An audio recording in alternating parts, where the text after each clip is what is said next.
to The Book of Life, a show about Jewish books, music, film, and web. I'm Heidi Estring. The Book of Life is a podcast service of the Feldman Library at Congregation B'nai Israel in Boca Raton, Florida. Additional support comes from the Association of Jewish Libraries. We've been waiting and waiting for American Girl to do a Jewish character, and they've finally done it. Jacqueline Dembar Greene has written a series of 6 books about Rebecca Rubin, a young girl living on the Lower East Side in the early 20th century. And, of course, as with all the American Girl historical characters, there is a character doll available, which I'll link to at bookoflifepodcast.com. Jacqueline's also got a new Rosh Hashanah picture book coming out through Carben. It's The Secret Shofar of Barcelona, and it's based on a Converso legend. I met up with Jacqueline to talk about her writing during Book Expo America 2009 in New York City. I'm Jacqueline Dembar Greene, and I'm the author of 6 new books with American Girl. It's a new historical character. Her name is Rebecca Rubin, and the stories take place in 1914. And Rebecca is a first-generation American. Her parents and grandparents were Russian Jewish immigrants who came in the wave of immigration that began in the 1880s and stretched until about 1915. I also am the author this year of a picture book called The Secret Shofar of Barcelona. And that is also based on some history, and it's set in Barcelona in the 1500s. And it's a tale of a little boy who tries to help his father find a way for the Jews of Barcelona to hear the shofar for the first time without being discovered by the Inquisition. I'm excited about the American Girl book because, American Girl has been around for such a long time and it's so popular, and this is really the first time that they've added a Jewish character. Right. So do you know why they decided to do that at this time? Can you give us some background? I do know that they had a tremendous number of requests for many years. And I know that other authors of American Girl series would go around to do programs, and there would always be a question, when are you going to do a Jewish American Girl? So I'm sure that was part of it. I know they got a lot of letters and emails, but I think they had always planned to do something like that. They were just looking for the right setting, the right historical period. And while Rebecca is from a Jewish family, and that's a very significant part of the stories because that's who she is, by the same token, they were looking for a vehicle that would transcend just being for a Jewish audience, right, and would be able to give all readers a chance to see what it might have been like to be an immigrant in that time period, to live in a tenement on Orchard Street, to be from a Jewish family, see what the customs were, what the problems were, what their traditions were, and really care about the character rather than only feel that it was just for Jewish girls. But having grown up at a time in the 50s when there were no stories really about Jewish American girls, and never seeing myself reflected in a book, I know how special it is for a girl to read about a historical background that reflects her own history. Right. We've heard from so many people who say either my great-grandmother's name was Rebecca Rubin, that's happened, or they've said, this reflects exactly my family's history, and I'm so excited to share it with my daughter or my granddaughter, because this way she will really understand our family's history while reading about a character in a story. So it's just great. Yeah, I think it's wonderful that it's becoming part of the American Girl series, because what you were talking about, that every reader should be able to relate, that's their talent. That's what they do, because they've got all these different ethnic characters. Right, exactly. And they appeal across the board. So it just fits right into that pattern. Yep. So it's interesting because this is not a character that you personally dreamed up. This was like an assignment. So was that very different to write in that way? Well, it was very different than a lot of writing that I do, but I did create the character. Okay. And what American Girl did was they called me, my editor called, before she was my editor, out of the blue. I was quite surprised. And she had read a historical novel that I wrote several years ago called Out of Many Waters, which is set in 1654 and is based on the first group of Jews who settled in New Amsterdam, which is, of course, New York City. Right. And from that book, I think she had the idea that I might be able to write a historical series for them where there was a Jewish character, but at the same time it was part of American history rather than just Jewish American history. So the only direction they gave me at the beginning was that they were looking for something during the time of the wave of immigration that started in about 1880 and went through to about 1915. And I'm the one who decided on 1914. I partly did that because I saw that all the American Girl series, the year ends in a 4. I don't know why. I still don't know why, but I thought, well, they must like that, so maybe 1914.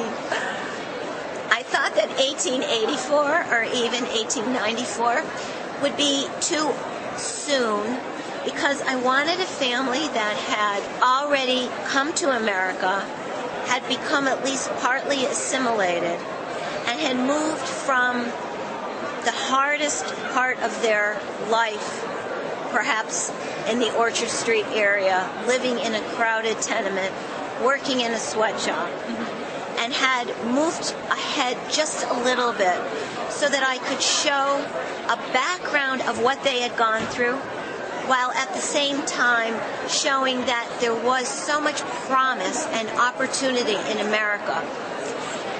And in the story, I set it up as a pretty large family with 2 grandparents who are living in the upstairs flat, and they're still the most traditional in Rebecca's extended family. The grandparents still use mostly Yiddish, but they do speak English. And then her parents had both come over separately, and they had become a little more assimilated. They speak English pretty much all the time, and they have already started to adapt to American ways, in some cases in ways that they didn't really choose to do but felt they had to do. For example, her father has a shoe store on Rivington Street, and he explains to the grandparents that he must keep the store open on Saturday because that's when he has the most shoppers. Right. And he can't afford to close. So we're seeing a hint of that. And by setting the story a little bit later, it gave me a chance to show that progression. Also, Rebecca and all her siblings are American born. They're the first generation Americans. So I could show them as the next generation that was really trying to balance being modern Americans. And for them, 1914 was very modern. Right. And at the same time, keeping their family's traditions. And they do keep kind of pushing the boundaries. And in some cases, the parents pull them back. And in other cases, the parents start to realize, and even the grandparents, that maybe some of these new American things are all right. Right. So there are many, many kids' books set in the Lower East Side depicting Jewish families. This is kind of a common theme. And maybe that's why American Girl chose that setting, because it's so just totally typical. When you want to represent Jewish history, the first thing you think of is Lower East Side. Of course, there could have been many other choices, but I wanted to ask you 2 things, actually. One, I wanted to ask you what you thought about choosing that sort of uber-typical setting, and whether you thought there might have been any other setting that would have been a good representation of Jewish history, of American history. And then I also wanted to ask you, there are so many stories set in that time period and that place. Right. What sets this one apart? Okay. Well, I haven't read all the others. Right. So I don't know if I can answer the second part of your question fully. Okay. But I'll start off by saying, once again, American Girl did not ask me to set it in the Lower East Side. Oh, really? Okay. That was my choice. Okay. And I actually toyed with setting it in Boston.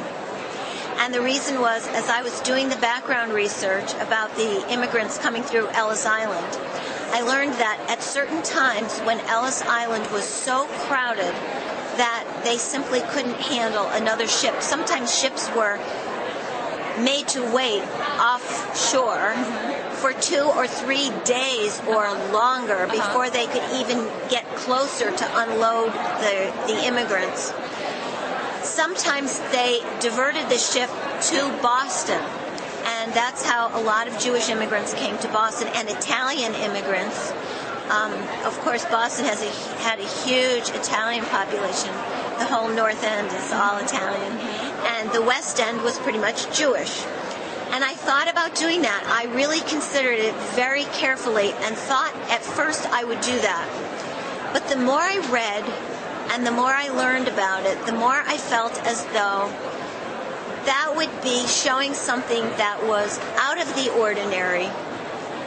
And I felt that for this time period and for this family that I was going to create, the most logical thing to have happened was they got off at Ellis Island and they stayed in New York. That's why the Lower East Side came to be with all the tenements. Right. It wasn't just Jewish, it was also, Greek and Italian. So I just felt that it needed to be New York City. And it just felt like the right spot. So now I think that one of the things that sets these books apart is the fact that there are 6 of them. And they follow Rebecca in a full year of her life. So the first book starts when she's 9, and she's just getting ready to begin 3rd grade. She goes to PS 64. And we actually went and visited that school. It's a community center now, but we got to go inside and see it. Cool. And the following books follow her through. In book 4, she turns 10. And by book 6, it's the end of summer, just before she's starting school for 4th grade. So she's 10, and it follows her for a year. So that's a little different. And she has a pretty large family. She has 4 siblings. She's feeling like she's kind of stuck in the middle. She has older sisters who are in high school, and they're twins, Sadie and Sophie.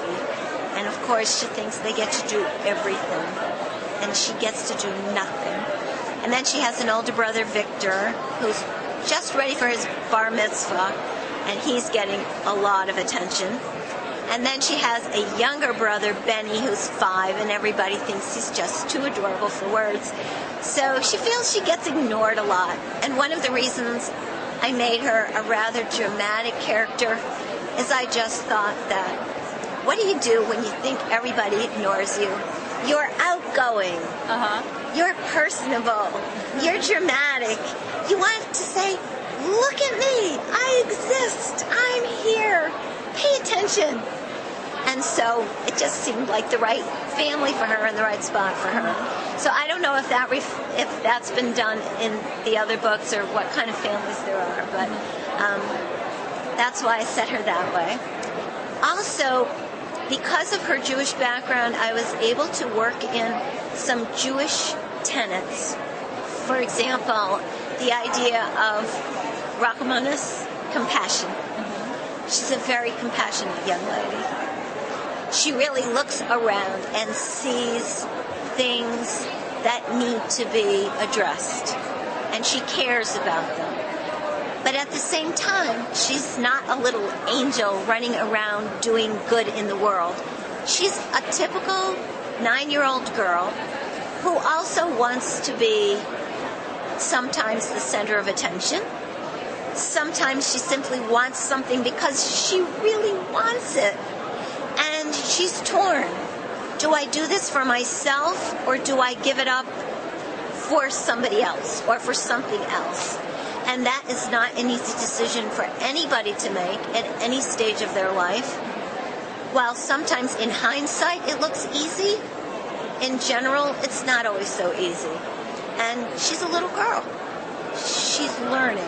The same is true with the idea of Tikkun Olam, which figures very prominently in book 6, where she hears about sweatshops and how people are trying to fight for better working conditions. But she's not sure she quite understands that, and she tells her cousin Anna, whose father and brother are working in a coat factory, that she doesn't think it could be that bad because her parents worked in a shoe factory. And her parents always laughed and said that they met in a shoe factory and that's why they were a perfect pair. So she thinks it couldn't have been that bad. My parents joke about it. But then she goes with Anna to bring dinner to her uncle and her cousin. And when she actually goes inside the factory and sees it for herself, she realizes that something has to be done.